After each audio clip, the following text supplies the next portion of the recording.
قیامت کے بڑے زلزلے دو ہے، قیامت سے کچھ پہلے جو قیامت کی نشانی میں سے ہے، دوسرا اس وقت جب دوبارہ سور میں پھونک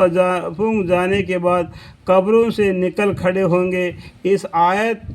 میں اگر پہلا زلزلہ مراد ہے تو دودھ پلانے والیوں کا بچوں کا بھول جانا اور حاملہ عورتوں کو اپنے حمل گرا دینے حقیقی اور تحریری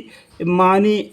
کے اعتبار سے مراد ہوگا، اور اگر دوسرے معنی مراد ہو تو یہ مثال کے طور پر کہا گیا سمجھ جائے گا، یعنی قیامت کی گھبراہٹ اور سختی اتنی ہوگی۔ اس طرح کی مثالیں دے دی اللہ تعالیٰ نے، تو قیامت کی گھبراہٹ اتنی ہوگی جیسا کہ وہ دودھ پیتے بچے کو بھول جائے گی، پیٹ میں رہا بچے کو پہلے سے گرا دے گی، اور مدہوش ہو جائیں گے کہ اللہ کا وہ قیامت کا گھبراہٹ اس طریقے سے ہوگی کہ اگر عورتوں کو پیٹ میں بچہ وقت حمل ہو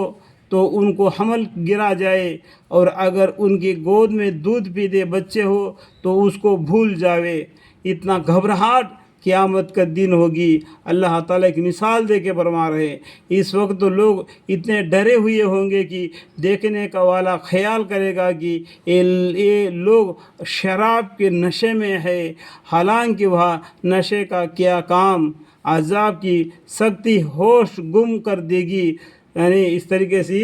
اللہ کے عذاب میں وہ ڈر کر اس طرح کی گھبراہٹ سے ہو جائیں گے۔ سو اگر تم کفر کرے گے تو کیسے بچو گے؟ یعنی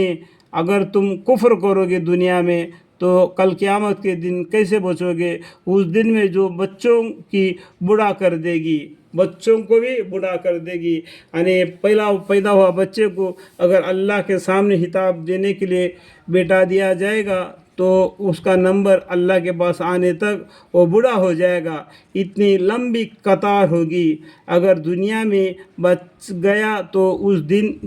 کس طرح بچے گا جس دن کی تیزی اور لمبائی بچوں کو بوڑھا کر دینے، یعنی حساب کتاب کے جو لائن لگا کے کھڑا رہیں گے، اگر اس لائن کے اندر بچہ بیٹھے گا تو اللہ کے یہاں آنے تک وہ بوڑھا بن جائے گا، علی ہوگی،